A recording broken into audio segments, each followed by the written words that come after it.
त्राणकर्ता प्रभु जीशु ख्रीष्टଙ୍କ नामରେ ଆପଣମାନଙ୍କୁ ଆଜିର ଏହି ବାଇବଲ ଅଧ୍ୟୟନରେ ସ୍ୱାଗତ ଜଣାଇବା संगे संगे ପ୍ରେମର ନମସ୍କାର ଜଣାଏ। ନମସ୍କାର, ଶାଲୋମ୍। ପ୍ରଭୁ ଆମମାନଙ୍କୁ ପୁନର୍ବାର ସୁନ୍ଦର ସୁଯୋଗ ଦେଇଛନ୍ତି ତାଙ୍କରି ବାକ୍ୟରୁ ଅଧ୍ୟୟନ କରିବା ନିମନ୍ତେ। ଆଜି ପର୍ଯ୍ୟନ୍ତ ଆମେମାନେ ଯୀଶୁଙ୍କର ସପ୍ତମ ମଣ୍ଡଳୀକୁ ପତ୍ର ବିଷୟରେ ଆଲୋଚନା କରୁଅଛୁ। ତା ମଧ୍ୟରୁ ଆମମାନେ 6 ଗୋଟି मंडली को जीशुଙ୍କ पत्र विषय आलोचना करियछु, जहाँकि एफिस मंडली, स्मरणा, परगम, थुआतीरा, सार्दी, फिलाडेल्फिया एई मंडली गुडी को आमाने जीशुଙ୍କର पत्र विषय आमाने आलोचना करि सारियछु। आजिर अध्ययन निमंते आमे माने लाउदिकिया मंडली को जीशुଙ୍କର पत्र विषय आलोचना करिबा। एवं आजिर शास्त्रांश निमंते आपण माने प्रकाशित वाक्य तार तृतीय अध्याय 14 पदरु 22 पद पर्यंत रही अछि। एहा एक अति लंबा शास्त्रांश अटे। सेति निमंते जेतले माने आलोचना करूछु सेही समय रे माने पाठ करी ताहाकु आलोचना करिबा, किंतु वाक्य मध्य को जिबा पूर्वरु आसंतु आमाने प्रार्थना करिबा एवं सेही पवित्र आत्मांकर सहाय्य को आमानक जीवन रे लोडिबा। प्राणर प्रियतम एकमात्र सत्य एवं जीवंत परमेश्वर प्रभु, तुमरी धन्यवाद करूछु प्रभु। तुम मान को केते जे प्रेम कल, तुमरी अनुग्रह रे सुंदर सुजोग तुमे देइयछ। तुमे आश्चर्य परमेश्वर प्रभु, तुमे सृष्टिकर्ता, तुमे सर्वशक्तिमान, सर्वज्ञ एवं सर्वव्यापी परमेश्वर। तुमे जे अच्छा से अच्छा प्रभु, तुमे काली आज एवं चिरकाल समान परमेश्वर प्रभु। धन्यवाद होछु तुमर से अतुलनीय प्रेम निमंते, तुमर से अनुग्रह निमंते प्रभु। सेति पाई तुमरी गौरव एवं प्रशंसा करूछु। आमान को तुमे अनुग्रह कल, जीवित मानक मध्यरे गणना करियछ एवं सुंदर सुजोग देयछ तुमरी वाक्य को अध्ययन करिबा निमंते प्रभु। आमाने ए वाक्य अध्ययन करिबा निमंते आमानकर ज्ञान नाही, बुद्धि नाही, तुम निकट को आमाने आसीयछु। पवित्र आत्मांकर से नूतन अभिषेक रे तुमे आमान को परिपूर्ण कर एवं तुमे आमान को कथा को मो मुखर वाक्य एवं मो अंतकरणर ध्यान तुमरी ग्राह्य हेउ। जीशुଙ୍କ प्रिय नाम रे एई प्रार्थना उत्सर्ग करूछु, आमेन। आमाने लाउदिकिया मंडली को से ख्रीष्टंकर पत्र विषय आलोचना करिबा। ताहा माने प्रकाशित वाक्य तार तृतीय अध्याय 14 पदरु 22 पद पर्यंत आमाने अध्ययन करिबा। आ ए 14 पदरे ए प्रकार लिखा जाय अछि, लाउदिकिया मंडलीर दूत निकट को लेख। सेति निमंते आमाने ए लाउदिकिया मंडली विषय रे जे यीशु ख्रीष्टंकर पत्र विषय आलोचना करिबा पूर्वरु से लाउदिकिया सहर विषय अल्प आलोचना करिबा। एही सहरर आधुनिक नाम एस्कीहिजार, जहार अर्थ पुरातन दुर्ग, एवं यह फिलाडेल्फिया सहरर दक्षिण पूर्व प्राय 64 किलोमीटर दूर रे एवं एफिस सहरर पूर्व दिगरे प्राय 144 किलोमीटर दूर रे अवस्थित थिला। ए सहरर नामकरण सीरियार आंटियोखसଙ୍କ पत्नी लाउदिसଙ୍କ सम्मानार्थे दिया जाइथिला।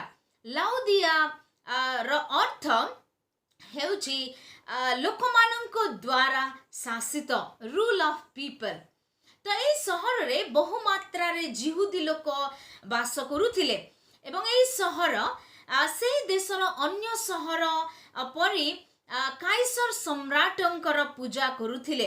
तत्सहित एई स्थान रे सुस्थ करिबार देवी जहाकु कि आस्क्लेपियस कुहा जाए आ तांकर गोटे विराट मंदिर थिला। आ सेही सहर रे एक चिकित्सालय मध्य थिला। तो एई सहर एक समृद्धिशाली सहर थिला एवं एई सहर वाणिज्य व्यवसाय रो केंद्र बा केंद्र स्थली थिला। एवं एई ठारू कला वर्णर रेशम कपड़ा, चक्षु क्षत प्रलेप जहाकु कजल ताहा प्रोड्यूस करी ताहाकु बाहर देश को रप्तानी करा जाउथिला।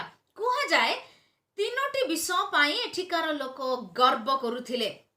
प्रथमे आर्थिक धन, द्वितीय रे कपड़ा कारखाना, तृतीय रे चिकित्सालय आ केतेक ऐतिहासिक मत अनुसार 16-17 ख्रीष्टाब्द रे एक बड़ धरणर भूमिकंप जोगु एही सहर ध्वंस हो जाइथिला।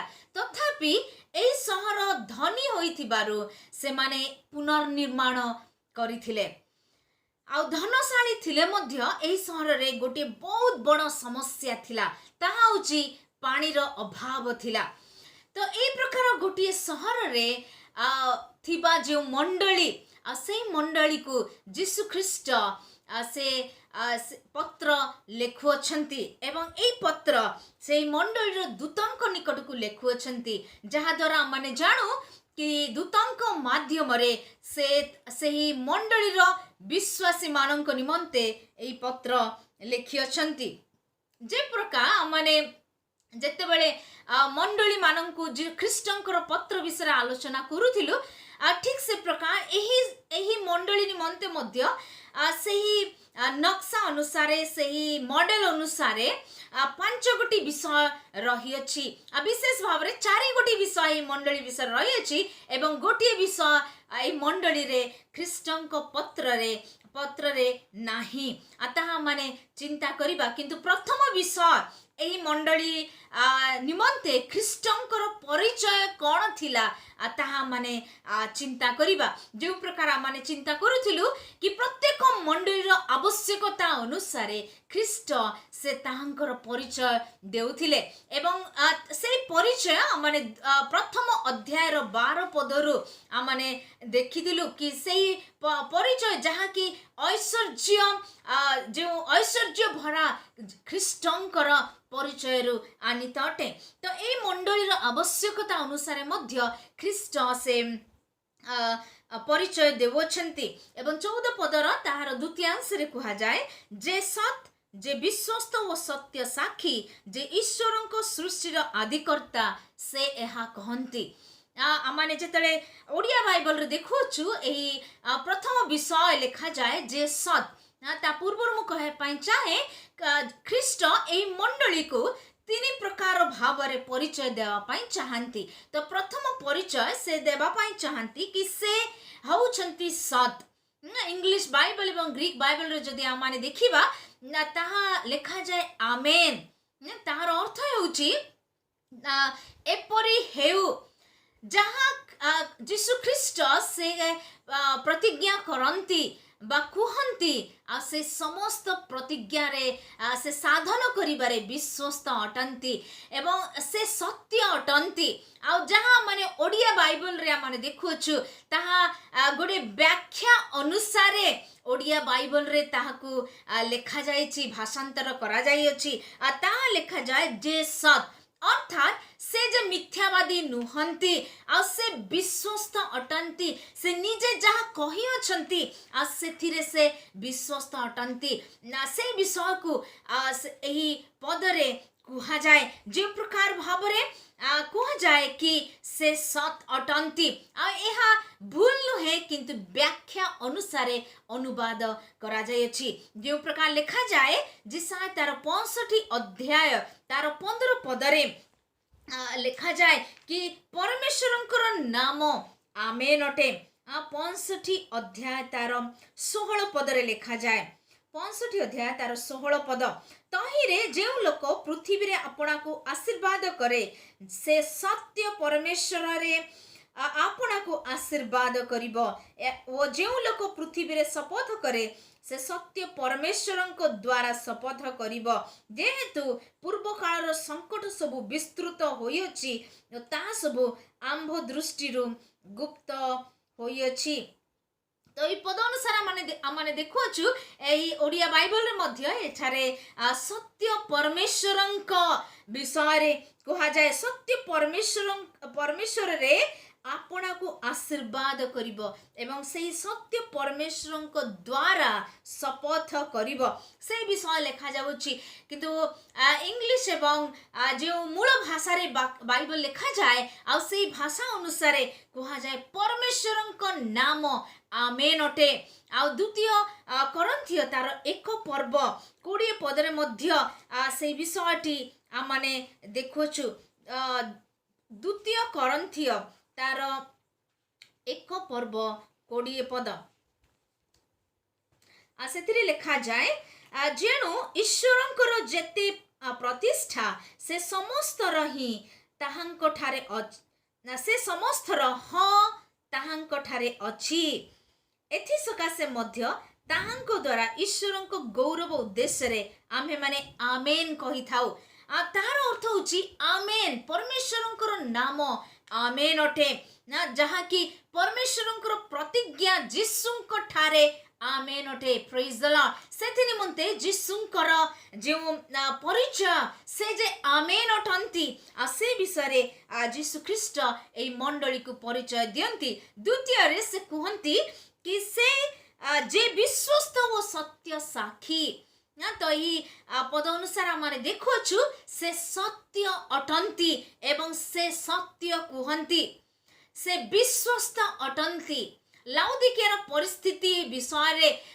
जदि आम चिंता करू ताहांकर साक्ष्य भरोसा युक्त साक्ष्य नथिला एवं ए सहर रे आपना हित निमंते से माने मिथ्या साक्ष्य दियंती बोली से माने प्रसिद्ध थिले एहार विपरीत रे ख्रीष्ट जे सत्य अटंती एवं से सत्य साक्ष्य दियंती से जे विश्वस्त अटंती ताहा एही जो टाइटल ताहा प्रकाश करे तृतीय रे माने देखुछु कि जे ईश्वरंको सृष्टिर आदिकर्ता अर्थात आमने देखो कि से समस्त सृष्टिर उत्स एवं समस्त सृष्टिर शासनकर्ता अटंती एवं से आरंभ अटंती से विषय रे यह प्रकाश करे जो प्रकार भाव रे जोहन तार प्रथम अध्याय 3 पद रे कहा जाए ताहांको द्वारा समस्त सृष्ट हैला आ जे समस्त सृष्ट होई अछि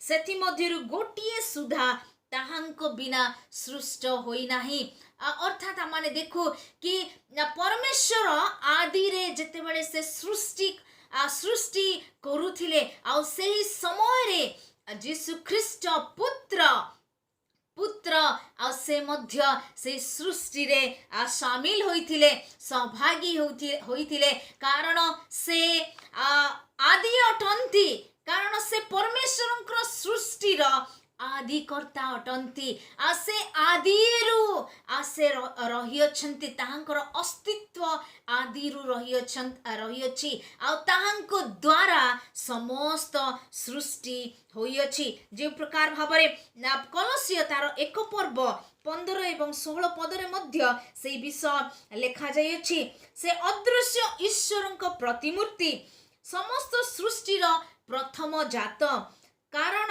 दृश्य व अदृश्य स्वर्ग रे व पृथ्वी रे समस्त विषय ताहांको द्वारा सृष्ट हैला सिंहासन की प्रभुत्व की आधिपत्य की कर्तापण समस्त ताहांको द्वारा और ताहांको निमंते सृष्ट होई अछि प्रेज द लॉर्ड अर्थात आमर देखो ए पुत्रंकर कार्य होची से ताहांको द्वारा समस्त सृष्ट होई अछि एवं ताहांको निमंते समस्त सृष्ट होई अछि आ से होचंती शासनकर्ता से होचंती आरंभ से होचंती ए समस्त सृष्टिर आदिकर्ता अटंती तो ए तीनोटी नाम कही जीशु ख्रीष्ट से ए मंडली को से परिचय दियंती से जे आमेन अटंती से जे विश्वस्त एवं सत्य अटंती एवं से जे ईश्वरंको सृष्टिर आदिकर्ता अटंती ताहार परिचय से दियंती द्वितीय रे माने देखुछु 15 एवं 16 पदरे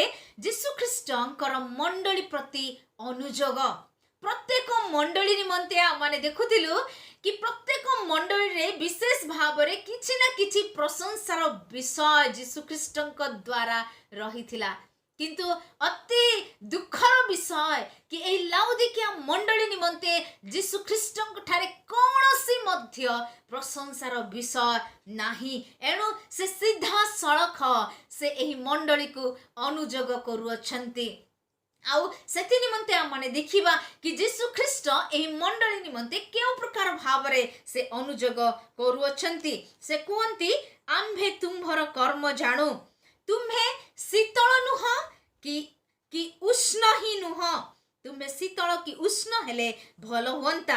एणु तुम्हें शीतल कि उष्ण न होई ईषदुष्ण हेबारु आम्भे तुमको आपण मुखरु उद्गार करबाकू जाउछु। तो एई पद अनुसार माने देखुछु से प्रथम विषय कहंती कि आम्भे तुम्भर कर्म जाणु। सेमानंको समस्त विषय जे ख्रीष्टंको निकटरे अनावृत थिला, सुस्पष्ट थिला, कौनसी विषय गुप्त नथिला। आ सही विषय यीशु ख्रीष्ट से कहंती आम्भे तुम्भर कर्म जाणु। अर्थात आमाने देखुछु कि सेमानंकर उत्साहहीन कर्म से माने जे निस्तेज कार्य गुड़िक करुअछंती एवं सेमानंकर अंतकरणर भावना को जे ताहा व्यक्त करे आत से विषय को यीशु ख्रीष्ट से जानिथिले एवं सेथि निमंते से कहउछंती आम्भे तुम्भर कर्म जाणु। द्वितीय रे से कहंती कि तुम्भे शीतल नुह कि उष्ण ही नुह। यह कही जितेबले से कहउछंती तुम्हें शीतल नुह कि उष्ण नुह, तुम्हें शीतल किंबा उष्ण होइथिले भल हुअंता। ए प्रकार विषय यीशु ख्रीष्ट से कहंती। ताहार अर्थ नुहे कि ख्रीष्ट सेमानंकु शीतल हेबा निमंते उत्साहित करुअछंती। आमाने जदि आमाने एही मंडली विषय रे देखिबा एही विषय आत्मिकता को दर्शाए। एही मंडली को यीशु ख्रीष्ट से कहंती कि तुम्हें शीतल किंबा उष्ण होइथिले भल हुअंता। तार अर्थ नुह कि यीशु ख्रीष्ट सेमानंकु एनकरेज करुअछंती कि तुम्हें आत्मिक भावरे शीतल होइथिले भल हुअंता। से विषय से कहू नाहांती किंतु से अन्य विषय से कहवा निमंते चाहुअछंती। विशेष भावरे ख्रिस्टियन मानकर तीन गोटी आत्मिक तापमात्रा रहिअछि। ए प्रकार कहा जाए कि प्रथम तापमात्रा होछि एक ज्वलंत हृदय परमेश्वरंकर पाई जेपरि उत्तप्त हृदय हेब। आ से विषय रे यीशु ख्रीष्ट ना से विषय रे कहा जाए जो प्रकार लूक तार 24 अध्याय तार 32 पदरे जदि आमाने देखिबा से अध्याय रे इमायु ग्राम रे जाउथिबा दुई गोटी जो शिष्य माने से माने कथावार्ता करी करी जाउथिले एवं पुनरुत्थित यीशु से सेमानक सहित कथावार्ता करुअछंती। आ से माने जेतले कथावार्ता करुथिले आ से विषयटी को लेखा जाय स्थान रे कि 32 पदरे लेखा जाय सेथिरे से माने परस्पर कहिले जेते बेले पथ मध्यरे से आममानक सांगरे कथावार्ता करुथिले ओ आममानक धर्मशास्त्र बुझाउथिले सेतेबेले कोन आममानक हृदय उत्तप्त हेउ नथिला। ताहार अर्थ होची एही माने एही दुई जण शिष्य जेतेबेले से माने यीशुको सहित यीशु जेतेबेले सेमानक सहित कथावार्ता करुथिले आ से समय रे जे सेमानक हृदय उत्तप्त होउथिला ताहांकर कथावार्ता को श्रवण करी अर्थात आमाने देखुछु एक ज्वलंत बा उत्तप्त हृदय आत्मिकतारे अर्थात परमेश्वरंक पाई से उत्तप्त हृदय को आमाने देखुछु। द्वितीय रे आमाने देखु एक शीतल हृदय जहा कि आमाने माथ्यू तार 24 पर्व तार 12 पदरे आमाने देखि परिबा। तो ई पदरे लिखा जाए पुणी अधर्म वृद्धि पाइबारु अधिकांश लोकंकर प्रेम शीतल होई जीव। यीशु ख्रीष्ट जेतेबेले से एही पर्व रे जित पर्वत उपरे बसी से जेतेबेले शिष्य मानंकु से अत्यंत गुरुत्वपूर्ण विषय शिक्षा देउछंती। आ से समय रे से एही विषय कहंती कि शेष समय रे कोन हेबो कि अधर्म वृद्धि पाइबारु अधिकांश लोकमानंकर से माने अधिकांश लोकमानंकर प्रेम शीतल होई जीव। ख्रीष्टंक प्रति जहाँ जो प्रेम आ ताहा शीतल होई जीव से विषय आमाने देखुछु। एवं तृतीय जो तापमात्रा ख्रिस्टियन मानकर ताहा होची ईषदुष्ण हृदय जहा कि आमाने ए शास्त्रांश रे आमाने देखुछु कि ए जो लाउदिकिया मंडली रो लोक माने विश्वासी माने से माने ईषदुष्ण जीवन यापन करुथिले अर्थात ना शीतल ना उष्ण से माने थिले। जदि आमाने लाउदिकिया सहर विषय रे चिंता करिबा तेबे लाउदिकिया मंडली रो लाउदिकिया सहर रे लोक माने से माने जे प्रकार माने जानिथिलु कि सेमाने अति धनशाली थिले, सम्भ्रांत थिले, तथापि सेमानकर गोटिए समस्या थिला, ताहा होची पानीर समस्या। एवं सेमाने 9.5 किलोमीटर दूर को जाई आ से स्थान रे सेमाने पानीय जल को प्राप्त करुथिले। एवं ए प्रकार कुहा जाए सेमानकर पानीय जल गोटिए ए प्रकार गोटे झरणा रु आसुथिला, जो झरणा रे ईशदुष्ण पानी से माने प्राप्त करुथिले। आउ एणु से माने ईशदुष्ण पानी को से माने पिउथिले। तेणु एठार लोक माने ख्रीष्टंकर एही वाक्य को सठिक भाव रे से माने बुझी पारिथिबे। ए प्रकार कुहा जाए पानीय द्रव्य ठंडा किंबा गरम हेले सुस्वादु युक्त होई थाए। तेणु ख्रीष्ट से एही लाउदिकिया मंडली रो लोक मानकु से कुहंती कि आत्मिक भाव रे तुमे मानकर प्रेम ख्रीष्टंक प्रति से परमेश्वरंकर प्रति शीतल किंबा उष्ण होइथिले भल हुअंता, ना कि ईशदुष्ण, ना कि आग्रह शून्य, ना कि सेमाने आत्मिक भाव रे बा ख्रीष्टंक प्रति आत्मिक भाव रे सेमाने कोन अल्प आत्मिक हेउथिले एवं अल्प जागतिक हेउथिले। ताहार अर्थ सेमानकर प्रेम ईश्वरक प्रति सेमानकर प्रेम रे सेमाने शिथिल हो जाउथिले, ईशदुष्ण हो जाउथिले। एनु लाउदिकिया मंडली रो लोक माने सेमाने जे ईशदुष्ण थिले से विषयटी को कुहा जाए। सेमाने आरामदायक जीवन जापन करुथिले, जे प्रकार आमने देखिलु कि सेमाने संभ्रांत थिले, सेमाने धनशाली थिले, आ से निमंते गोटे कंफर्टेबल लाइफ तांकर थिला एवं से धन निमंते सेमाने आत्म संतुष्टिर जीवन जापन करुथिले। सेमानको कोनोसी काहा निकट रे निर्भर करिबा को पडु नथिला, सेमानकर समस्त आवश्यकता पूर्ण हो जाउथिला। एणु सेमाने कोन आत्मिक भाव रे मध्य सेही विषयटी सेमानकु प्रभाव पकाइथिला कि सेमाने आत्मिक सेमानकर कोनोसी प्रकार आवश्यकता नथिला, आ जोथि पई कि सेमाने आत्म संतुष्टिर जीवन जापन करुथिले, काहाने प्रभुंको ठारे भरोसा रखिबार मध्य उणा पड़िथिले एवं सेथि निमंते सेमाने सालिस जीवन जापन करुथिले, सेमाने आग्रह शून्य जीवन जापन करुथिले। आ एही ईशदुष्ण जीवन जोगु यीशु ख्रीष्ट सेमानकु कहंती कि एई प्रकार गोटे जीवन ताहा होची अनुपयोगितार जीवन अटे। आ ए प्रकार जीवन को यीशु ख्रीष्ट से कोन करंती, घृणा करंती। आ ए प्रकार कुहा जाए लियोन मॉरिस नामक जड़े थियोलॉजियन से प्रकार कहती उष्ण जल आरोग्य प्रदान करे, शीतल जल सतेज करे, किंतु ईशदुष्ण जल उपयोग विहीन अटे।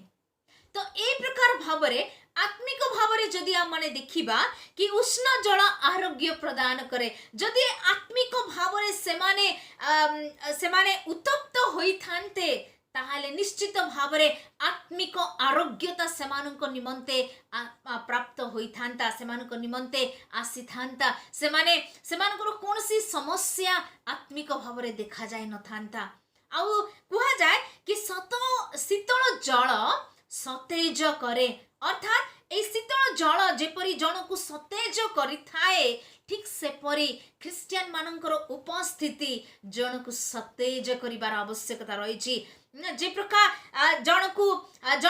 जनकर उपस्थिति जनकु जीवित करिबार आवश्यकता रहे, जे प्रकार एही शीतल जल जनकु रिफ्रेश करि थाए, ठीक से प्रकार आत्मिक भाव रे जनकर सेमानकर उपस्थिति ही कौन गोटे आत्मिक भाव रे जीवंत करि देई पारि थांता। आ ए जो सतेज जीवन जनकु आनंद करि थाए बा गोटे जीवन प्रदान करि थाए, किंतु आमाने देखुछु कि एई जो लाउदिकिया मंडली रो विश्वासी माने सेमाने ईशदुष्ण जीवन जापन करिथिले।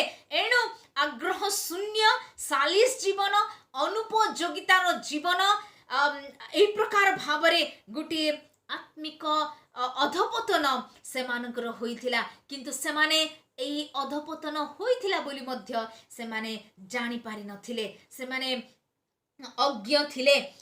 ଏଥି ନିମନ୍ତେ ସେମାନଙ୍କୁ ଯେଉଁ ବିଶ୍ୱାସୀ ମାନଙ୍କୁ କୁହାଯାଏ କି ସେମାନେ ଆତ୍ମିକ ଭାବରେ କ'ଣ ଶୀତଳ ହୋଇଥିଲେ ବା ଉଷ୍ଣ ହୋଇଥିଲେ ଭଲ ହୁଅନ୍ତା, କିନ୍ତୁ ଈଷଦୁଷ୍ଣ ଜୀବନ ଖ୍ରୀଷ୍ଟ ସେ ପସନ୍ଦ କରନ୍ତି ନାହିଁ।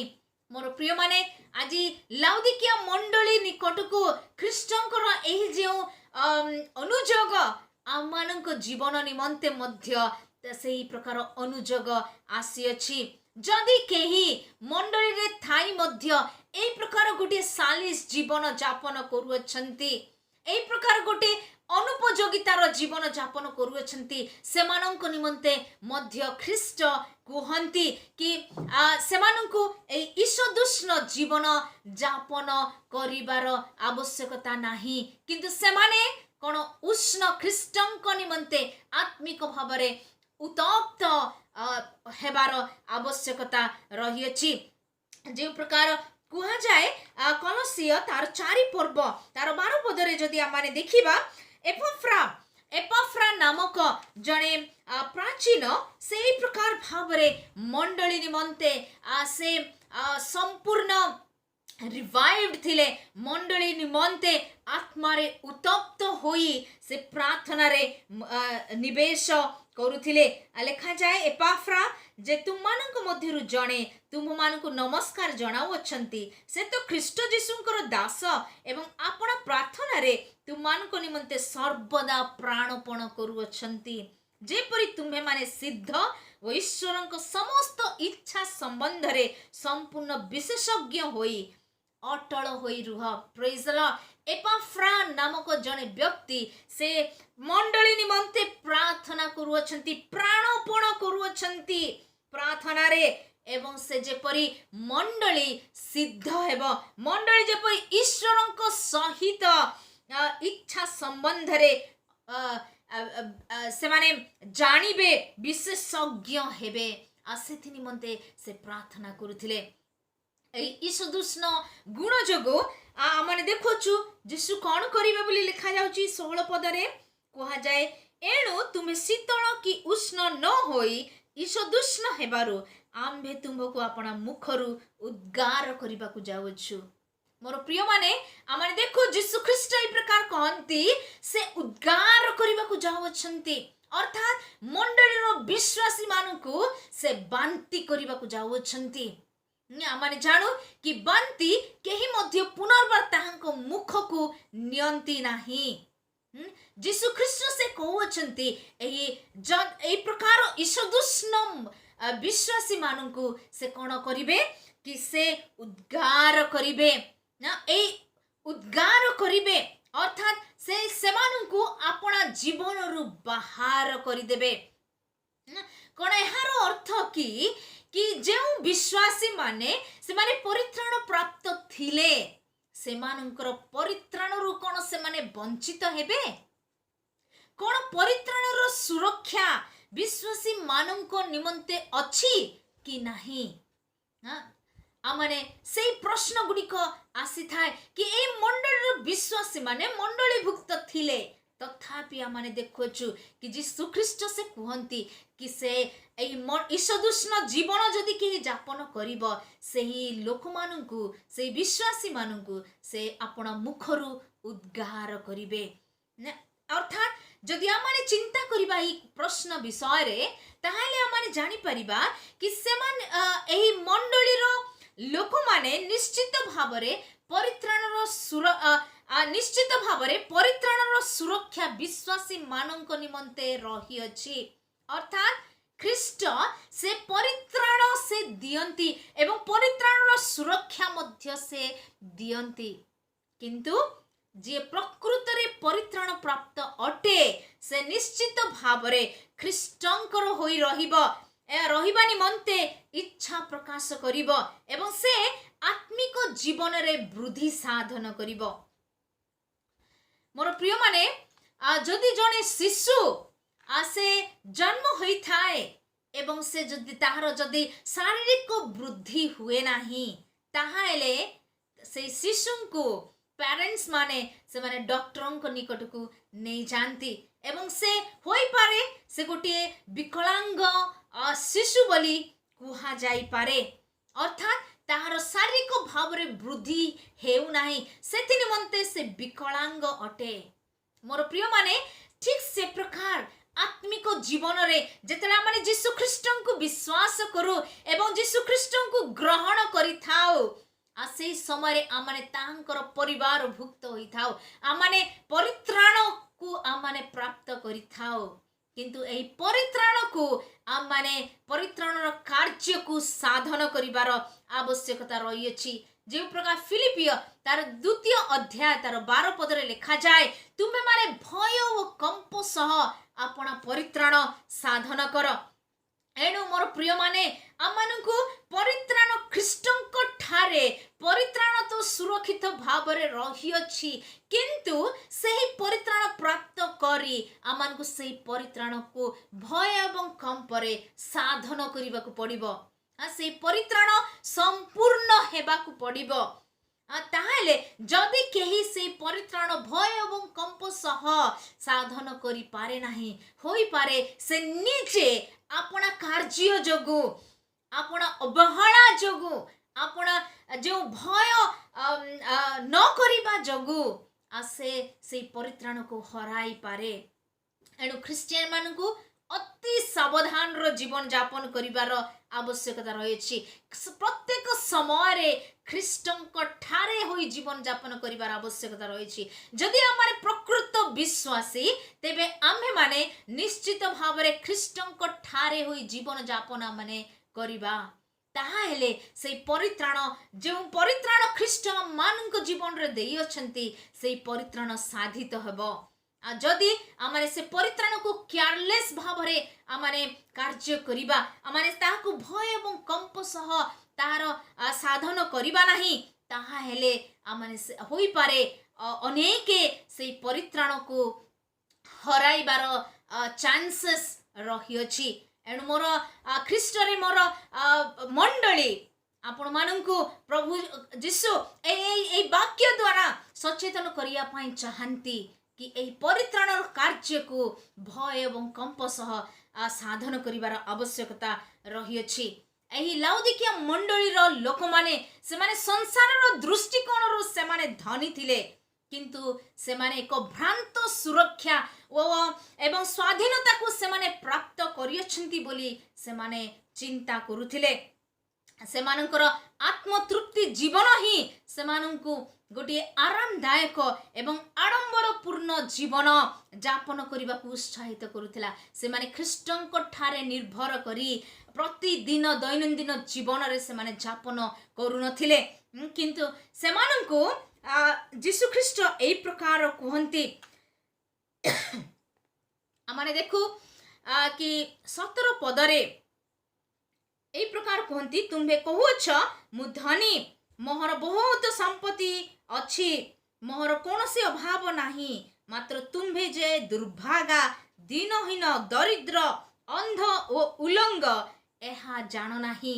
अर्थात यीशु ख्रीष्ट एई लोक मानकु एई विश्वासी मानकु से कहया पई चाहंती कि से मानकर धन उपरे तो भरोसा थिला किंतु से माने आत्मिक भाव रे जे दुर्भागा दीनहीन अंध दरिद्र एवं उलंग से विषय यीशु ख्रीष्ट से मानकु मने पकई देवा पई चाहंती से मानकु कहउछंती कारण तांकर से चिरस्थायी जीवन निमंते जो अनंत काल स्थायी जीवन निमंते से माने कौन सी प्रकार रो कार्य करि नाहंती कौन सी प्रकार रो विनियोग करि नाहंती कौन सी प्रकार रो संचय बा इन्वेस्ट करि नाहंती। एणु यह ध्यान देवार विषय कि लाउदिकिया मंडली रो लोक विश्वासी माने से माने निज निजर कर्म क्षेत्र रे एते व्यस्त थिले निज निजर आडंबर जीवन रे एते व्यस्त थिले धन रे एते भरोसा रखुथिले कि से माने निज निजर आत्मिक जीवन निमंते कौन सी प्रकारे कार्य करू नथिले सेथि पाए से मानकु कहा जाए कि से माने दुर्भागा दीनहीन दरिद्र आत्मिक भावरे एवं इवेन से माने अंध ଓ ଉଲଙ୍ଗ ଅଟନ୍ତି। ଆଉ ସେଥି ନିମନ୍ତେ ଯୀଶୁଖ୍ରୀଷ୍ଟ କୁହନ୍ତି କି ଆମ୍ଭେ ମୁଖରୁ ଉଦ୍ଗାର କରିବାକୁ ଯାଉଛୁ। ଅର୍ଥାତ୍ ମଣ୍ଡଳୀ ଖ୍ରୀଷ୍ଟଙ୍କର ମୁଖରେ ରହିଅଛି।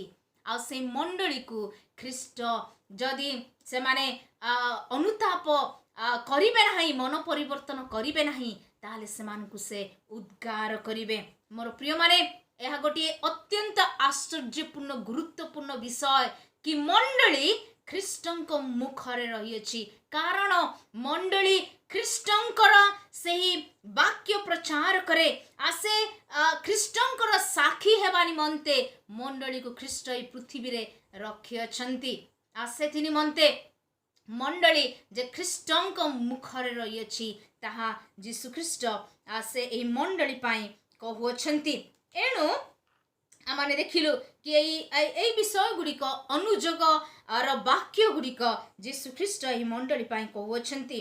ପୁଣି ଆମେ ଦେଖୁ 18 ପଦରୁ 20 ପଦ ପର୍ଯ୍ୟନ୍ତ କି ମଣ୍ଡଳୀ ପାଇଁ ଯୀଶୁଖ୍ରୀଷ୍ଟଙ୍କର ଉତ୍ସାହର ବାକ୍ୟ କ'ଣ ଥିଲା, ଆଉ ସେ ଉତ୍ସାହ କ'ଣ ଦେବା ପାଇଁ ସେ ଚାହୁଁଅଛନ୍ତି ଏହି ମଣ୍ଡଳୀ ନିମନ୍ତେ। ସେ କୁହନ୍ତି 18 ପଦରେ, ଏଣୁ ଆମ୍ଭେ ତୁମ୍ଭକୁ ଏକ ପରାମର୍ଶ ଦେଉଅଛୁ। ପ୍ରଥମ ବିଷୟ ଆମେ ଦେଖୁଅଛୁ କି ଯୀଶୁଖ୍ରୀଷ୍ଟ ଏହି ମଣ୍ଡଳୀକୁ ପରାମର୍ଶ ଦିଅନ୍ତି। କେଉଁ ପ୍ରକାର ଭାବରେ ପରାମର୍ଶ ଦେଉଅଛନ୍ତି? ତୁମ୍ଭେ ଧନୀ ହେବା ନିମନ୍ତେ ଅଗ୍ନିରେ ପରିଷ୍କୃତ ସୁବର୍ଣ୍ଣ ଆଉ ତୁମ୍ଭ ଉଲଙ୍ଗତାର ଲଜ୍ଜା ଯେପରି ପ୍ରକାଶିତ ନ ହୁଏ ଏଥିପାଇଁ ପରିଧାନ କରିବା ପାଇଁ ଶୁକ୍ଳ ବସ୍ତ୍ର, ପୁଣି ଦୃଷ୍ଟି ପାଇବା ନିମନ୍ତେ ଚକ୍ଷୁରେ ଲେପନ କରିବା ପାଇଁ ଅଞ୍ଜନ ଆମ୍ଭ ନିକଟରୁ କିଣ। ଅର୍ଥାତ୍ ଆମେ ଦେଖୁଛୁ କି ଯୀଶୁଖ୍ରୀଷ୍ଟ ସେ ଏହି ମଣ୍ଡଳୀକୁ ପରାମର୍ଶ ଦିଅନ୍ତି କି ତାହାଙ୍କ ଠାରୁ କିଣିବା ନିମନ୍ତେ, ତାହାଙ୍କ ଠାରୁ କ୍ରୟ କରିବା ନିମନ୍ତେ। ଲାଉଦିକିଆ ମଣ୍ଡଳୀର ପରିବର୍ତ୍ତନ ତେବେ ହେବ ଯେବେ ସେମାନେ ଜାଣିବେ ଯେ ସେମାନେ ଆତ୍ମିକ ଭାବରେ ଦରିଦ୍ର ଅଟନ୍ତି, ଗରିବ ଅଟନ୍ତି, ଦିନହୀନ ଅଟନ୍ତି। ମନୁଷ୍ୟ ପ୍ରଥମେ ଜାଣିବା ଆବଶ୍ୟକ ଯେ ସେ ଆତ୍ମାରେ ଗରିବ, ତେବେ ସେ ଯୀଶୁଙ୍କର ହୋଇପାରିବ। ଏଣୁ ଯୀଶୁଖ୍ରୀଷ୍ଟ ସେମାନଙ୍କୁ ପରାମର୍ଶ ଦିଅନ୍ତି କି ସେମାନେ ଯେ ପ୍ରକାର ଖ୍ରୀଷ୍ଟଙ୍କ ଠାରୁ କ୍ରୟ କରିବେ। କ୍ରୟ କରିବେ ଅର୍ଥାତ୍ କ'ଣ? ସେମାନେ ଖ୍ରୀଷ୍ଟଙ୍କ ନିକଟକୁ ଯିବେ ଏବଂ ତାହାଙ୍କ ଠାରୁ କ୍ରୟ କରିବେ। ସେମାନେ ଅତ୍ୟନ୍ତ ଧନଶାଳୀ ଥିଲେ, ଯେଉଁଥିପାଇଁ ସେମାନେ ସେମାନେ ନିଜ ଉପରେ ନିର୍ଭର କରୁଥିଲେ। କିନ୍ତୁ ଯୀଶୁଖ୍ରୀଷ୍ଟ କୁହନ୍ତି କି ତାହାଙ୍କ ଉପରେ ନିର୍ଭର କରିବାର ଆବଶ୍ୟକତା ରହିଅଛି। ତାହାଙ୍କର ସେଇ ଧନକୁ ପଛରେ ପକାଇ ଦେଇ ଯେପରି ସେମାନେ ଖ୍ରୀଷ୍ଟଙ୍କ ନିକଟକୁ ଯାଇ ସେମାନେ କ୍ରୟ କରିବେ। ଏଣୁ ଯେ ପ୍ରକାର ଭାବରେ ଯିଶାୟ ତାର 55 ଅଧ୍ୟାୟ ତାର ପ୍ରଥମ ପଦରେ ଏହି ପ୍ରକାର ଲେଖାଯାଏ, ହେ ତୃଷିତ ଲୋକ ସକଳ ତୁମେ ମାନେ ଜଳ ନିକଟକୁ ଆସ, ପୁଣି ଯାହାର କିଛି ଅର୍ଥ ନାହିଁ ସେ ଆସ, ତୁମେ ମାନେ ଆସ କିଣ ଓ ଭୋଜନ କର। ହଁ ଆସ, ଅର୍ଥ ଓ ମୂଲ୍ୟ ବିନା ଦ୍ରାକ୍ଷରସ ଓ ଦୁଗ୍ଧ କିଣ। ଇସ୍ରାଏଲ ଲୋକମାନଙ୍କୁ ମଧ୍ୟ ସଦାପ୍ରଭୁ ଏହି ପ୍ରକାରର ଗୋଟିଏ ଇନଭିଟେସନ ଦେଇଥିଲେ, ନିମନ୍ତ୍ରଣ ଦେଇଥିଲେ କି ସେମାନେ ବିନା ମୂଲ୍ୟରେ ସଦାପ୍ରଭୁଙ୍କ ନିକଟକୁ ଯାଇ ସେମାନେ ଯେ ପ୍ରକାର କ୍ରୟ କରିପାରିବେ। ଠିକ୍ ସେ ପ୍ରକାର ଯୀଶୁଖ୍ରୀଷ୍ଟ ସେଇ ଲାଉଦିକିଆ ମଣ୍ଡଳୀର ବିଶ୍ୱାସୀ ମାନଙ୍କୁ କ୍ରୟ କରିବା ନିମନ୍ତେ ସେ ଉତ୍ସାହିତ କରୁଅଛନ୍ତି, ପରାମର୍ଶ ଦେଉଅଛନ୍ତି। ଯେ ପ୍ରକାର ଆମେ ଦେଖୁ କି ଯେଉଁ ପ୍ରକାର ଭାବରେ ଏଇ ଯେଉଁ କ୍ରୟ କରିବା ନିମନ୍ତେ ସେ ଉତ୍ସାହିତ କରୁଅଛନ୍ତି। କାରଣ ସେମାନେ ଯେ ଧନଶାଳୀ ଥିଲେ ଆଉ ସେମାନେ ନିଜ ଧନରେ ସେମାନେ ସମ୍ପୂର୍ଣ୍ଣ ଆତ୍ମସନ୍ତୁଷ୍ଟିର ଜୀବନ ଯାପନ କରୁଥିଲେ। ମୋର ପ୍ରିୟମାନେ, ଯଦି ଆମେ ଦେଖିବା ମାଥ୍ୟୁ ତାର 19 ପର୍ବ 16 ପଦରୁ 22 ପଦ ପର୍ଯ୍ୟନ୍ତ ଜଣେ ଧନୀ ଯୁବା ଯେ ଯୀଶୁଖ୍ରୀଷ୍ଟଙ୍କ ନିକଟକୁ ଯାଇଥିଲେ ଏବଂ ସେ ଅନନ୍ତ ଜୀବନ ପ୍ରାପ୍ତ ହେବା ନିମନ୍ତେ କ'ଣ କରିବାର ଆବଶ୍ୟକତା ରହିଛି ସେହି ବିଷୟରେ ସେ ପଚାରିଥିଲେ, ପ୍ରଶ୍ନ ପଚାରିଥିଲେ। କିନ୍ତୁ ଆମେ ଦେଖୁଛୁ ସେଇ ଧନୀ ଯୁବାକୁ ଯେତେବେଳେ ଯୀଶୁଖ୍ରୀଷ୍ଟ କହିଲେ, ସେ ସଜେସନ ଦେଲେ କି ତୁମର ଯେଉଁ ଧନ ରହିଅଛି ତାହା ତୁମେ ଗରିବମାନଙ୍କୁ ଦାନ କର। ଆଉ ସେଇ ସମୟରେ ଆମେ ଦେଖୁ ଏଇ ଗୋଟିଏ ଯୁବା ସେ କ'ଣ କରୁଅଛନ୍ତି, ଦୁଃଖରେ ଯୀଶୁଖ୍ରୀଷ୍ଟଙ୍କ ଠାରୁ ସେ ଚାଲି ଯାଉଅଛନ୍ତି, ଦୁଃଖିତ ହୋଇ ସେ ଚାଲି ଯାଉଅଛନ୍ତି। ସେଥି ନିମନ୍ତେ ଯୀଶୁ ଖ୍ରୀଷ୍ଟ ସେ କ'ଣ କହୁଅଛନ୍ତି, ଆମେ ଦେଖୁ 23 ଏବଂ 24 ପଦରେ, ସେଥିରେ ଯୀଶୁ ଆପଣା ଶିଷ୍ୟମାନଙ୍କୁ କହିଲେ, ମୁଁ ତୁମମାନଙ୍କୁ ସତ୍ୟ କହୁଅଛି, ଧନୀ ଲୋକ ଅତି କଷ୍ଟରେ ସ୍ୱର୍ଗ ରାଜ୍ୟରେ ପ୍ରବେଶ କରିବ। ପୁନଶ୍ଚ ମୁଁ ତୁମମାନଙ୍କୁ କହୁଅଛି, ଈଶ୍ୱରଙ୍କ ରାଜ୍ୟରେ ଧନୀ ଲୋକର ପ୍ରବେଶ କରିବା ଅପେକ୍ଷା ବରଂ ସୂଚୀର ଛିଦ୍ର ଦେଇ ଓଟର ପ୍ରବେଶ କରିବା ସହଜ। ମୋର ପ୍ରିୟମାନେ, ଏଇ ଯେଉଁ ଧନୀ ଲୋକମାନେ ଆତ୍ମସନ୍ତୁଷ୍ଟିର ଜୀବନ ଯେଉଁ ଯାପନ କରନ୍ତି ଏବଂ ପ୍ରଭୁଙ୍କ ନିକଟରେ ସେମାନେ ଭରସା କରନ୍ତି ନାହିଁ, ସେଥି ନିମନ୍ତେ ଯୀଶୁ ଖ୍ରୀଷ୍ଟ କହୁଅଛନ୍ତି, ଆମ୍ଭ ନିକଟକୁ ଆସି ଆମ୍ଭ ଠାରୁ ତୁମ୍ଭେ କ୍ରୟ କର। ସେଥି ନିମନ୍ତେ ସେ କହୁଅଛନ୍ତି କ'ଣ କ'ଣ କ୍ରୟ କରିବା ପାଇଁ ସେ କୁହନ୍ତି କି ଏଇ ତୁମ୍ଭେ ଧନୀ ହେବା ନିମନ୍ତେ ଅଗ୍ନିରେ ପରିଷ୍କୃତ ସୁବର୍ଣ୍ଣ କ୍ରୟ କର। ପ୍ରଥମ ବିଷୟ କ'ଣ, କି ସେଇ ଶୁଦ୍ଧ ସୁବର୍ଣ୍ଣକୁ କ୍ରୟ କରିବାର ଆବଶ୍ୟକତା ରହିଅଛି, ତାହା ମଧ୍ୟ ପରିଷ୍କୃତ ସୁବର୍ଣ୍ଣ, ଅଗ୍ନିରେ ପରିଷ୍କୃତ ସୁବର୍ଣ୍ଣ କିଣ, ତାହା କୁହାଯାଇଅଛି ନା। ମାନେ ଯଦି এই ପରିଷ୍କୃତ ବିଷୟରେ ଆମେ ଚିନ୍ତା କରିବା, এই ଯେଉଁ ସୁବର୍ଣ୍ଣ ଅଗ୍ନିରେ ପରିଷ୍କୃତ ସୁବର୍ଣ୍ଣ, ତାହା ହେଉଛି ଆତ୍ମିକ ଧନଟେ। ଯଦି ଆମେ ଗୀତ ସଂହିତା ତାର 66 ଗୀତ 10 ପଦ, ହିତୋପଦେଶ ତାର 17 ପର୍ବ ତାର 3 ପଦ ଏବଂ ଜିଖରିୟ ତାର 13 ପର୍ବ ତାର 9 ପଦରେ ଯଦି ଆମେ ଅଧ୍ୟୟନ କରୁ, ତେବେ ଆମେ ଜାଣିପାରିବା କି କେଉଁ ପ୍ରକାର ଭାବରେ ପରିଷ୍କୃତ ହେବା ନିମନ୍ତେ କୁହାଯାଏ। ମୁଁ ଆପଣମାନଙ୍କ ନିମନ୍ତେ ଗୋଟିଏ ପଦ ଅଧ୍ୟୟନ କରିବି। ହିତୋପଦେଶ ତାର 17 ପର୍ବର 3 ପଦ ଲେଖାଯାଏ, କୋଇରେ ରୂପାର ଓ ଉହ୍ନାଇରେ ସୁନାର ପରୀକ୍ଷା ହୁଏ, ମାତ୍ର ସଦା ପ୍ରଭୁ ଅନ୍ତଃକରଣର ପରୀକ୍ଷା କରନ୍ତି। ଅର୍ଥାତ୍ ଆମେ ଦେଖୁ କି ବିଶ୍ୱାସୀ ମାନଙ୍କୁ এই প্রকার পরীক্ষা দেই ଯିବାକୁ ପଡ଼ିଥାଏ। যে প্রকার রূপা কোইরে এবং সুনা উহ্নাইরে পরীক্ষিত ହୁଏ, ঠিক ସେ ପ୍ରକାର ସଦା ପ୍ରଭୁ ସେ ଅନ୍ତଃକରଣକୁ ପରୀକ୍ଷା କରନ୍ତି। ସେ ସଦା ପ୍ରଭୁ ପ୍ରତ୍ୟେକ ବିଶ୍ୱାସୀ ମାନଙ୍କୁ ସେ କ'ଣ ପରୀକ୍ଷା କରନ୍ତି କି ଯେ ପ୍ରକାର ସୁନା ପରୀକ୍ଷିତ ହୋଇ ଅଧିକ ଚମକ ହୋଇ ଅଧିକ ସାଇନ୍ କରି ତାହା ବାହାରି ଥାଏ, ଠିକ୍ ସେ ପ୍ରକାର ପରୀକ୍ଷା ଗୁଡ଼ିକ ଯେତେବେଳେ ବିଶ୍ୱାସୀ ମାନଙ୍କ ଜୀବନକୁ ଆସିଥାଏ, ସେମାନେ ଶୁଦ୍ଧ ସୁବର୍ଣ୍ଣ ସଦୃଶ୍ୟ ସେମାନଙ୍କର ସାଇନ୍ ହବ। ଯେ ପ୍ରକାର ମାନେ ଦେଖୁ ଯାକୁବ ତାର 1 ପର୍ବ ତାର 3 ପଦ ଏବଂ 4 ପଦ, ପ୍ରଥମ ପିତର 1 ପର୍ବ 7 ପଦ, ଯେ ପ୍ରକାର କୁହାଯାଏ এই ସ୍ଥାନରେ এই ପ୍ରକାର ଲେଖାଯାଇଛି, ଯାକୁବ ତାର 1 ପର୍ବ 3 ପଦରୁ 4 ପଦ, ସେତେବେଳେ ତାହା ବିଶେଷ ଆନନ୍ଦର ବିଷୟ ବୋଲି ମନେକର, ପରୀକ୍ଷା ସିଦ୍ଧ ବିଶ୍ୱାସ ଯେ ଧୈର୍ଯ୍ୟ ଉତ୍ପନ୍ନ କରେ, ଏହା ତ ଜାଣିଅଛ। ଆଉ ତୁମେମାନେ ଯେପରି କୌଣସି ବିଷୟରେ ଉଣା ନ ପଡ଼ି ସିଦ୍ଧ ଓ ସମ୍ପୂର୍ଣ୍ଣ ହୁଅ, ଏଥିପାଇଁ ଧୈର୍ଯ୍ୟ ସମ୍ପୂର୍ଣ୍ଣ ରୂପେ କାର୍ଯ୍ୟ ସାଧନ କରୁ। অর্থাৎ আমরা দেখু কি পরীক্ষা সিদ্ধ বিশ্বাস যেতে পরীক্ষা প্রত্যেক জীবনকু আসি থাকে তাহা বিশ্বাসী মানଙ୍କର বিশ্বাসକୁ কোন କରିଥାଏ সিদ্ধ କରିଥାଏ বিশ্বাসী মানଙ୍କର বিশ্বাসକୁ দৃঢ় କରିଥାଏ এবং অনেক ক্যারেক্টার ডেভেলপমেন্ট ହୋଇଥାଏ ଅନେକ ଯେଉଁ ଖ୍ରୀଷ୍ଟୀୟ ଚରିତ୍ର ଗୁଡ଼ିକ ଖ୍ରୀଷ୍ଟୀୟ ଗୁଣ ଗୁଡ଼ିକର ଡେଭେଲପମେଣ୍ଟ ହୋଇଥାଏ ବୃଦ୍ଧି ହୋଇଥାଏ ତାହା ମାନେ ଦେଖୁଛୁ ଆଉ କୁହାଯାଏ କି ବିଶ୍ୱାସ ରୂପ ଧନ ବିଷୟରେ ମଧ୍ୟ କୁହାଯାଏ ଯଦି ଆମେ ଯାକୁବ ତାର ଦ୍ୱିତୀୟ ଅଧ୍ୟାୟ 5 ପଦକୁ ଅଧ୍ୟୟନ କରିବା ଯାକୁବ ତାର ଦ୍ୱିତୀୟ ଅଧ୍ୟାୟ 5 ପଦ ହେ ମୋର ପ୍ରିୟ ଭାଇ ମାନେ ଶୁଣ ଈଶ୍ୱର କଣ ଏହି ଜଗତର ଦୃଷ୍ଟିରେ ଦରିଦ୍ର ମାନଙ୍କୁ ବିଶ୍ୱାସ ରୂପ ଧନରେ ଧନୀ ହେବା ପାଇଁ ପୁଣି ଆପଣ ପ୍ରେମକାରୀ ମାନଙ୍କୁ ଯେଉଁ ରାଜ୍ୟ ଦେବାକୁ ପ୍ରତିଜ୍ଞା କରିଅଛନ୍ତି ସେଥିର ଅଧିକାରୀ ହେବା ପାଇଁ ମନୋନୀତ କରିନାହାନ୍ତି ଅର୍ଥାତ୍ ଆମେ ଯେ ପ୍ରକାର ବିଶ୍ୱାସ ରୂପ ଧନରେ ଧନୀ ହେବୁ ସେଥି ନିମନ୍ତେ ପ୍ରଭୁ ସେ ଆମମାନଙ୍କୁ ମନୋନୀତ କରିଅଛନ୍ତି ପୁଣି କୁହାଯାଏ ଯେତେବେଳେ ଜଣେ ବିଶ୍ୱାସୀ ସେ ପରୀକ୍ଷା ମଧ୍ୟ ଦେଇ ଗତି କରେ ଆଉ ସେଇ ସମୟରେ ତାର କ'ଣ ହୁଏ ଖ୍ରୀଷ୍ଟଙ୍କ ଦୁଃଖ ଭୋଗୀର ସେ ସହଭାଗୀ ହୋଇଥାଏ।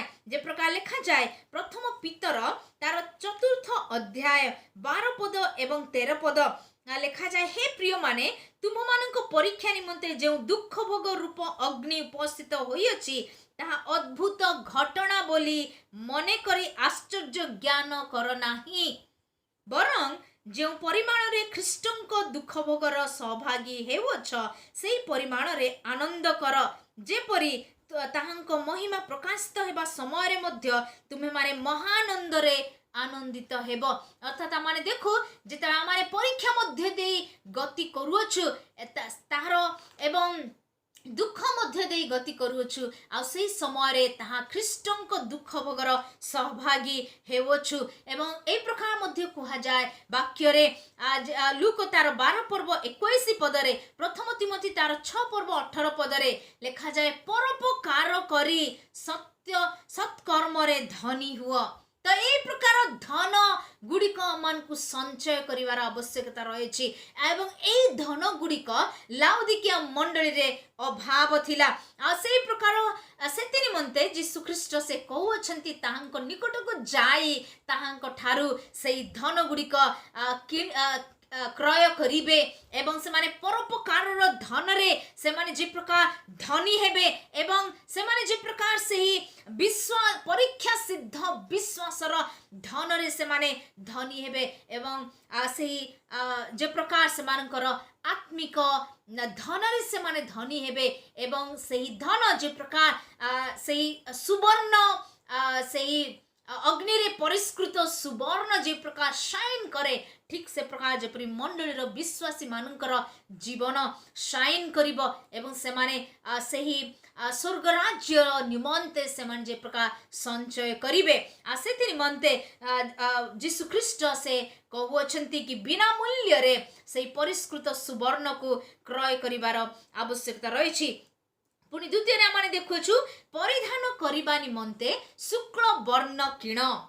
ସେହି ଆମେ ଯେତେବେଳେ ଅଧ୍ୟୟନ କରୁଥିଲୁ ତାହାର ପୃଷ୍ଠଭୂମି ସେହି ସମୟରେ ଆମେ ଦେଖିଥିଲୁ କି ଲାଉଦିକିଆ ସହର କଳା ରଙ୍ଗର ଯେଉଁ ରେଶମ ବସ୍ତ୍ର ନିମନ୍ତେ ତାହା ପ୍ରସିଦ୍ଧ ଥିଲା ଏବଂ କଳା ବର୍ଣ୍ଣର ଯେଉଁ ରେଶମ ବସ୍ତ୍ର ଯାହାକି ତାହା ବଦଳରେ ଯୀଶୁ ଖ୍ରୀଷ୍ଟ ସେ ଏହି ପ୍ରକାର ପରାମର୍ଶ ଦେଉଅଛନ୍ତି କି ତୁମର ଉଲଙ୍ଗତାର ଲଜ୍ଜା ଯେପରି ପ୍ରକାଶିତ ନ ହୁଏ ଏଥିପାଇଁ ପରିଧାନ କରିବା ପାଇଁ ଶୁକ୍ଳ ବସ୍ତ୍ର କିଣ। ଶୁକ୍ଳ ବସ୍ତ୍ର କଳା ବସ୍ତ୍ର ନିମନ୍ତେ ସେମାନେ ପ୍ରସିଦ୍ଧ ଥିଲେ କିନ୍ତୁ ଯୀଶୁ ଖ୍ରୀଷ୍ଟ ସେମାନଙ୍କୁ ପରାମର୍ଶ ଦିଅନ୍ତି ଉତ୍ସାହିତ କରନ୍ତି କି ସେମାନେ ଯେ ପ୍ରକାର ସେହି ଶୁକ୍ଳ ବସ୍ତ୍ରକୁ କ୍ରୟ କରିବେ। ସେମାନଙ୍କର ଉଲଙ୍ଗତା ବିଷୟରେ ଲେଖାଯାଏ ଅର୍ଥାତ୍ ଏଇ ଯେଉଁ ମଣ୍ଡଳୀ ଲାଉଦିକିଆ ମଣ୍ଡଳୀର ବିଶ୍ୱାସୀ ମାନେ ଉଲଙ୍ଗ ଥିଲେ ଆତ୍ମିକ ଭାବରେ। ସେମାନେ ଯେ ଧାର୍ମିକତାର ରାଜବସ୍ତ୍ର ଏବଂ ପରିତ୍ରାଣର ବସ୍ତ୍ରକୁ ସେମାନେ ପିନ୍ଧି ନଥିଲେ ସେଥି ନିମନ୍ତେ ଯୀଶୁ ଖ୍ରୀଷ୍ଟ ସେମାନଙ୍କୁ କହୁଛନ୍ତି ସେହି ଶୁକ୍ଳ ବସ୍ତ୍ରକୁ ତୁମେ କିଣ। ଆମେ ଏହି ଶୁକ୍ଳ ବସ୍ତ୍ର ବିଷୟରେ ଆଲୋଚନା କରି ସାରିଅଛୁ। ଏହି ଯେଉଁ ଶୁକ୍ଳ ବସ୍ତ୍ର ତାହା ହେଉଛି ପରିତ୍ରାଣର ବସ୍ତ୍ର, ତାହା ହେଉଛି ଧାର୍ମିକତାର ରାଜବସ୍ତ୍ର ଏବଂ ତାହା ହେଉଛି ପବିତ୍ରତାର ବସ୍ତ୍ର ଏବଂ ସେଥି ନିମନ୍ତେ ଯୀଶୁ ଖ୍ରୀଷ୍ଟ ସେମାନଙ୍କୁ କୁହନ୍ତି କି ଏହି ବସ୍ତ୍ର ପରିଧାନ କରିବା ନିମନ୍ତେ କାରଣ ଏହି ବସ୍ତ୍ର ଯେଉଁମାନେ ପରିଧାନ କରିଥାନ୍ତି ସେମାନେ ଯୀଶୁଙ୍କ ସହିତ ରାଜତ୍ୱ କରିବେ ବୋଲି ପ୍ରକାଶିତ ବାକ୍ୟ ତାର 19 ପର୍ବ 8 ପଦରେ ଲେଖାଯାଏ। ସେଥି ନିମନ୍ତେ ସେମାନଙ୍କୁ ସେ ଉତ୍ସାହିତ କରୁଛନ୍ତି। ମୋର ପ୍ରିୟମାନେ, ଆଜି ଯଦି ଆମମାନଙ୍କ ବିଷୟରେ ଆମେ ଚିନ୍ତା କରିବା ଆମମାନେ କ'ଣ ଆମମାନଙ୍କର ଧନ ନିମନ୍ତେ ଗର୍ବ କରୁଅଛୁ କି? ଆମମାନଙ୍କର এই ধন নিমন্তে আমারে আড়ম্বরপূর্ণ জীবন যাপন করি বিলাসতার জীবন যাপন করি কোন খ্রিস্টଙ୍କୁ আমারে ভুলি যাইଅଛୁ কি? কোন আমানଙ୍କର সেই পরিত্রাণର বস্ত্রକୁ আমারে হরেই অছু কি? সেই ধার্মিকতার বস্ত্রକୁ আমারে হরেই অছু কি? যদি আমানଙ୍କର ଏହି ବର୍ତ୍ତମାନର ଯୁଗ ବିଷୟରେ ଯଦି ଆମେ ଚିନ୍ତା କରିବା ତାହେଲେ ଜଗତର ସୌନ୍ଦର୍ଯ୍ୟ ଗ୍ଲାମର ବିଷୟରେ ଅନେକ କଥା ଲୋକମାନେ କୁହନ୍ତି ଆଜିର ଏହି ଆଧୁନିକ ଯୁଗରେ।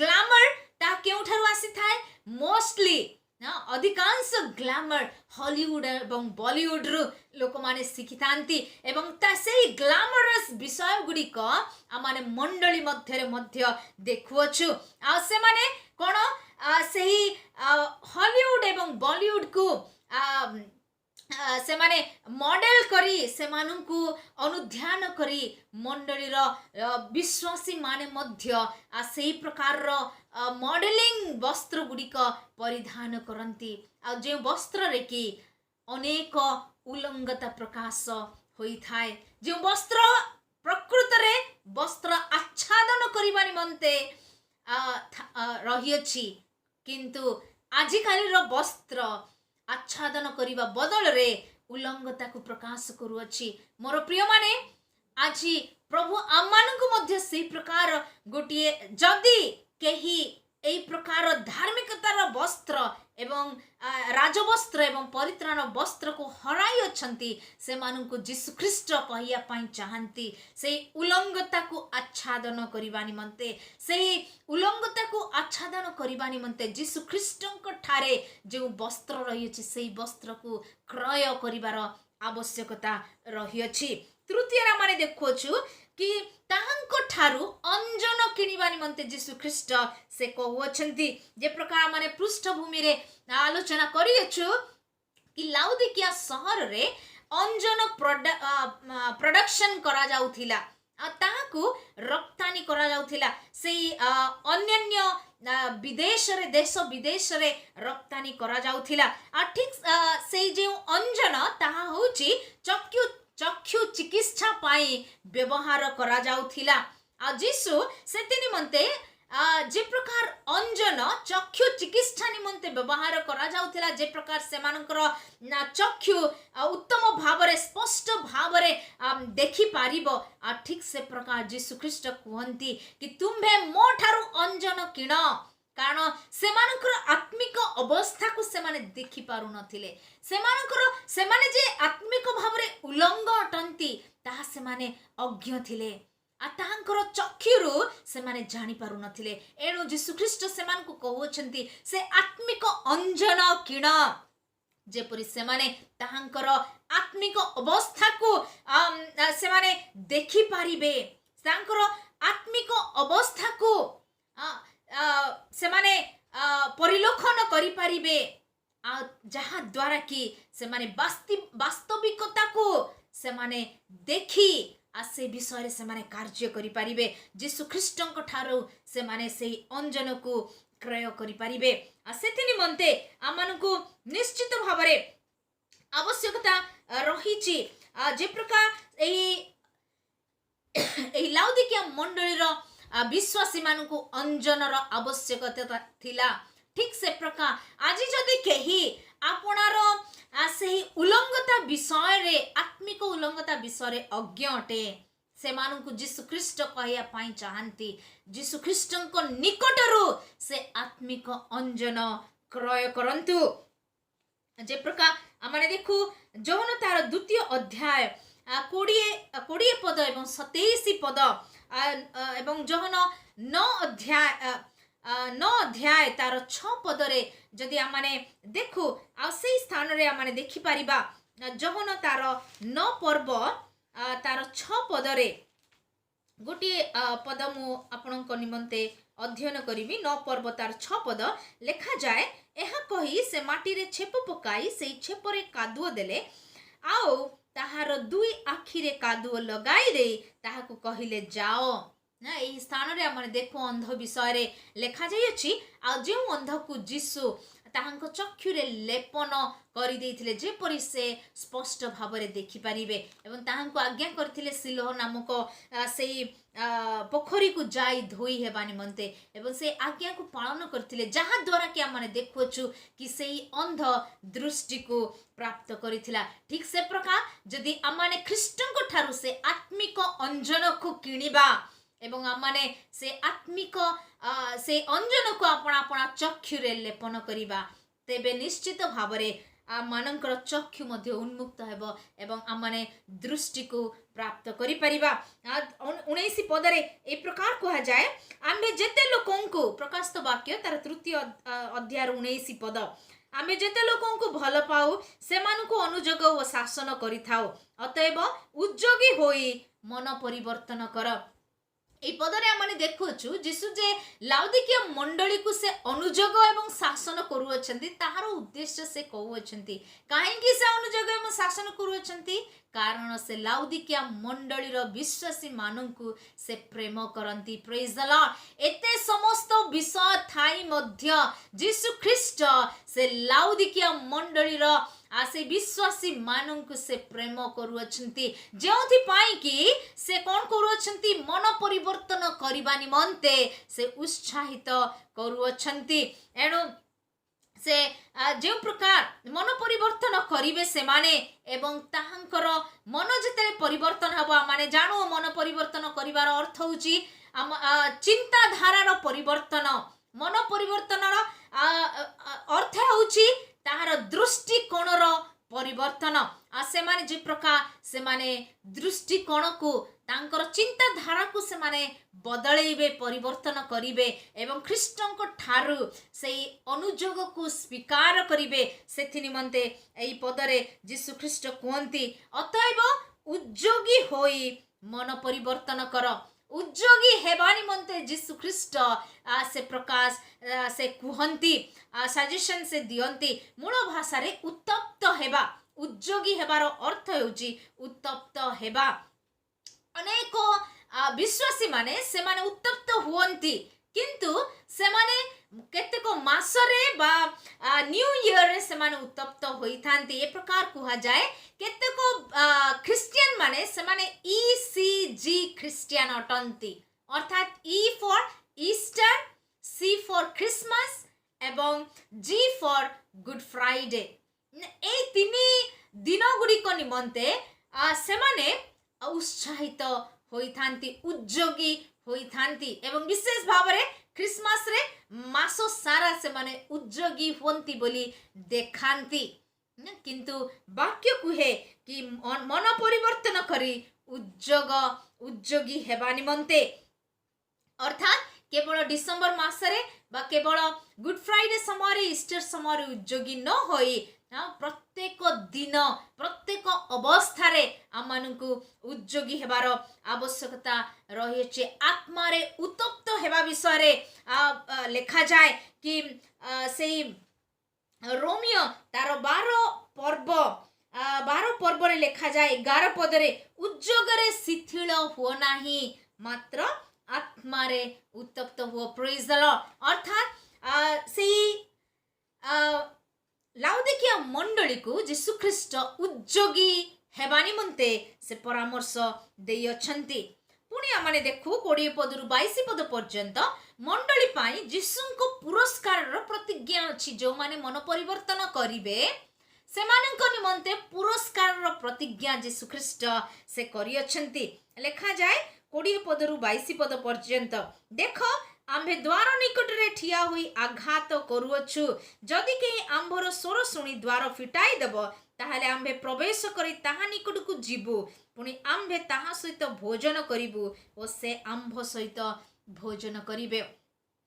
आमाने देखु ए पद अनुसार कि यीशु ख्रीष्ट द्वार निकट रे ठिया हुई आघात करुअछंती, अर्थात मंडलीर सही अवस्था को दर्शाए कि मंडली बाहर यीशु ख्रीष्ट रही अछंती। अनेक समय प्रकार गोटे प्रश्न आसी थाए कि मंडली बाहर जदि यीशु ख्रीष्ट अछंती ताहाको के प्रकार मंडली कुहा जीवो।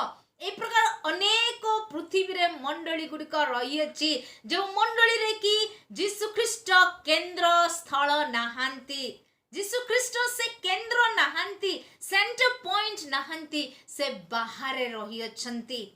आउ लाउदिकिया मंडली रे मध्य यीशु ख्रीष्ट से बाहर थिले, जोथि पाई यीशु ख्रीष्ट कहउछंती कि से आंभे द्वार निकट रे ठिया हुई आघात करूछु, जदि के आंभर स्वर सुनी द्वार फिटाई देब ताहाले आंभे प्रवेश करिबा। अर्थात प्रथम विषय हमने देखुछु कि से कहउछंती कि से जे कही एही स्वर श्रवण करी शुणी से माने द्वार उन्मुक्त करिवे सेमानंको निकट रे से प्रवेश करिवे सेमानंको हृदय रे से प्रवेश करिवे एवं से कौन करिवे अर्थात आम देखो जीशु ख्रीस्ट से परमेश्वर अटंती तथापि तांकर अधिकार रही द्वार को भांगी प्रवेश करने निमंते किंतु आमने ही पद अनुसार देखुचु से द्वार भांगी से फोर्सफुली प्रवेश करिवे नाही किंतु से वेट करिवे अपेक्षा करिवे कि से द्वार से स्वर शुणी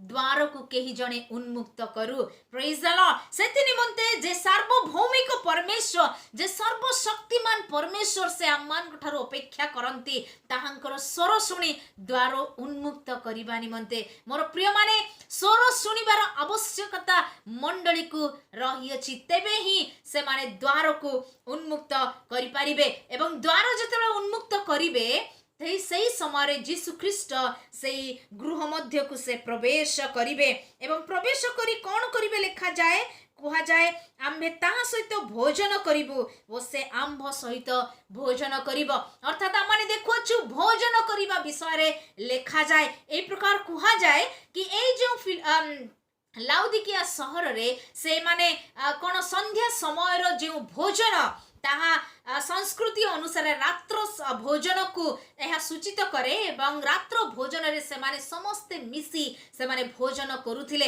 एवं वयोज्येष्ठ सेमान सहित कथोपकथन करुथिले ठीक सही प्रकार गोटे बैकग्राउंड रे जीशु ख्रीस्ट कहंती कि जीशु ख्रीस्ट सही मंडली को से आसीबे से मंडली भितरे प्रवेश करिवे एवं से व्यक्तिगत जीवन रे प्रवेश करिवे एवं ताहांको सहित से भोजन पान करिवे आ भोजन पान करिबा समय जे प्रकार कथोपकथन करा जाए वार्तालाप करा जाए जे प्रकार भावरे गोटे सुसंपर्क स्थापन करा जाए ठीक से प्रकार जीशु ख्रीस्ट से कहंती कि से आम्भ मानक सहित लाउदिकिया मंडलीर विश्वासी मानक सहित सुसंपर्क स्थापन करिबा निमंते से चाहुछंती जदि आज आमମାନଙ୍କର अवस्था ठीक लाउदिकिया मंडलीर अवस्था सदृश्य से मध्य आज आमମାନଙ୍କ द्वार रूप हृदय रे से आघात करुछंती जदि आम ताहांको स्वर शुणी द्वार को उन्मुक्त करिबा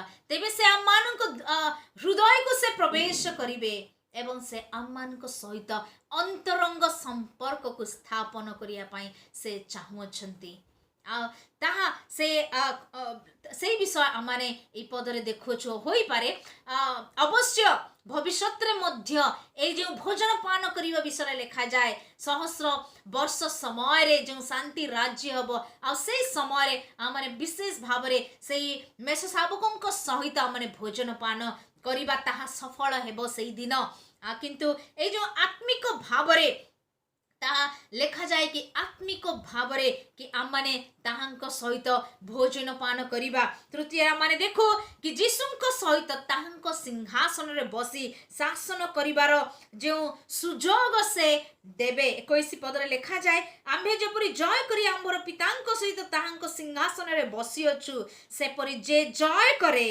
आम्भे ताहाकु आम्भ सहित आम्भर सिंहासन रे बसिबा को देबु प्रेज द लॉर्ड ए पद अनुसार आमने देखुछु जिए जय करे ताहांको पई पुरस्कार अटे अर्थात जिए हारि जाइछि ताहांको पई नुहे जे आत्मिक भाव रे पराजित जीवन जापन करे ताहांको पई एई पुरस्कार नाही किंतु जे आत्मिक भाव रे विजय हुए जे प्रकार परामर्श गुड़िक जीशु ख्रीस्ट से दियंती कि ताहांको निकट को जीवा निमंते ताहांको ठारो क्रय करिबा निमंते आ से समस्त आत्मिक विषय रे उद्योगी हेबा निमंते आ से समस्त जदी एई विश्वासी माने से माने जययुक्त हेबे करिवे जययुक्त जीवन जापन करिवे ताहले सेमानंकु जीशुंको सहित ताहांको सिंहासन रे बसी शासन करिवार सुजोग जीशु ख्रीस्ट देबे ई सदुष्ण जीवन रु जदि जणे कोन करिवो मन परिवर्तन करी आत्मिक भाव रे उद्योगी हबो